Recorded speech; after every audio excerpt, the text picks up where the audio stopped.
बल्दिया उस्मा कराची के टीसीज कोटे के मुलाजमीन जिनके इंटरव्यूज तो हो गए थे लेकिन उनको लॉलीपॉप भी नहीं दी जा रही, तस्वीर भी नहीं दिखाई जा रही, सिर्फ लफ्वाजी तौर पर लॉलीपॉप दी जा रही है। ये हमने आपको बताया था। फिर ये भी बताया था कि ये वो लोग हैं जिनके लिए अब बाकायदा उन्होंने 15 दिन की डेडलाइन दी थी कि अगर वो नहीं हुई तो फिर हम धरना देंगे। तमाम बल्दिया उस्मा कराची के डिसीज एम्प्लॉइज एक्शन कमेटी का एक इजलास आज केएमसी वर्कशॉप सर्जन यूनियन के सदर सैयद जुल्फकार शाह की सदारत हो गया। इजलास में गुज़िश्ता दिनों सर्जन यूनियन की जानिब से फौतगी कोटे के 400 ज़ेर इल्तिवा केसेस पर और वफात याफ्ता मुलाजमीन के बच्चों और बेवाओं को मुलाजमतें फराम करने के लिए दी गई 15 रोज की डेडलाइन की मुकम्मल हिमायत करते हुए फैसला किया गया है कि डेडलाइन यानी 15 दिन पूरे होने के बाद बल्दिया उज़्मा कराची हेड ऑफिस में कैम्प लगाकर तादम मर्ग भूख हड़ताल शुरू कर दी जाएगी, जो कि मुलाजमतों की फराहमी तक जारी रहेगी। इस सिलसिले में तमाम सियासी जमातों NGO से भी मुलाकातें करके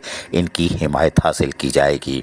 इजलास में एक्शन कमेटी के कन्वीनियर अमीन रैन, डिप्टी कन्वीनियर अब्दुल कलीम ने कहा कि हमारी कोई सियासी अज़ाइम तो नहीं है, हमारे घरों में फाके हैं, हमें अपने वालिदैन के वाजिबात तक नहीं मिल रहे, जबकि क़वाइद के मुताबिक तमाम कार्रवाइयाँ मुकम्मल होने के बावजूद फौतगी कोटे पर मुलाजमतें भी गुज़िश्ता 4 बरसों से फराहम नहीं की जा रही। 4 सालों से अल्लाह माफ करे, जिससे हमारे खानदानी माली परेशानी का शिकार हो चुके हैं और हमें सज्जन यूनियन से काफी उम्मीदें वाबस्ता हैं। माजी में भी सज्जन यूनियन ने फौतगी कोटे, सन कोटे और माजूर कोटे पर सैकड़ों अफराद को मेरिट पर मुलाजमतें फराम की हैं और कॉन्ट्रैक्ट मुलाजमीन को मुस्तकिल करवाया है और जो रह गए उनको भी करवा के दम लेंगे। सैयद जुल्फकार शाह ने कहा कि फौतगी कोटा लाजमी मुलाजमत का हिस्सा सुप्रीम कोर्ट के अहकामात के तहत बन गया है, जिस पर मुलाजमतों की पाबंदी का इतलाक नहीं होता। ये मुतबादिल मुलाजमत के ज़मरे में आता है। आज बड़ी तादाद में बेवा और यतीम बच्चों के इजलास में जहाँ शिरकत को यकीनी बनाया, वहीं कहा कि सर्जन यूनियन के सदर जुल्फकार शाह ने कि हमारे हौसले और बढ़ गए हैं और डेडलाइन गुजरने के बाद पूरा मन एहतजाज का सिलसिला शुरू किया जाएगा। जरूरत पड़ने पर अदालतों से भी रुजू कर लिया जाएगा और आइंदा बल्दियाती इलेक्शन से कबल फौतगी कोटे पर मुलाजमतें फराम करवाने की हर मुमकिन कोशिश की जाएगी। उन्होंने कहा कि सिर्फ एहतजाज के वक्त तमाम बेवाएं और इनके बच्चों KMC हेड ऑफिस अपने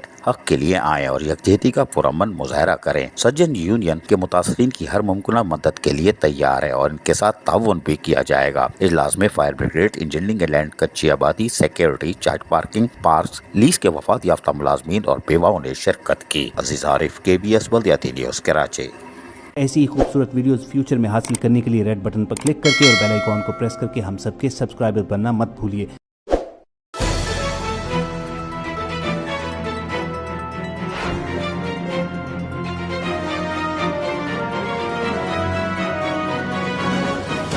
KBS बल्दियाती न्यूज़।